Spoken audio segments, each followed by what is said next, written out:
நான் ஸ்கூல் படிக்கிறப்போ ஒரு நாள் சும்மா ஃப்ரெண்டு கூட வெளில போயிட்டு வரேன்னு சொல்லிட்டு வெளில போயிட்டு அப்படியே ஒரு படத்துக்கு போயிட்டேன்.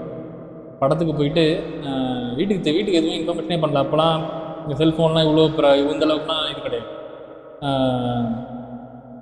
வீட்டில் தேட ஆரம்பிச்சிட்டாங்க. ரொம்ப நேரம் தேடி இருக்காங்க, நான் என்னையும் காணோம். அப்புறம் ஃப்ரெண்டெல்லாம் தேடி பார்த்துருக்காங்க, அந்த பர்டிகுலர் ஃப்ரெண்டையும் காணோம். ஸோ அவங்க வீட்டில் எல்லோரும் புரிஞ்சுக்கிட்டாங்க, இவங்க 2 பேரும் தான் இங்கே வெளில போயிருக்காங்க அப்படின்ட்டு. நான் போயிட்டு வீட்டுக்கு வரப்போ ரொம்ப லேட் நைட் ஆகிடுச்சு. வந்தப்போ எங்கள் அப்பா என்கிட்ட ஒன்று சொன்னார். என்ன சொன்னாங்கன்னா, உடுக்கை இழந்தவன் கை போல் அங்கே இடுக்கன் கலைவதான் நட்பு, அப்படி இருக்கணும்டா அவன் ஃப்ரெண்டு அப்படின்னு சொல்லி சொன்னார்.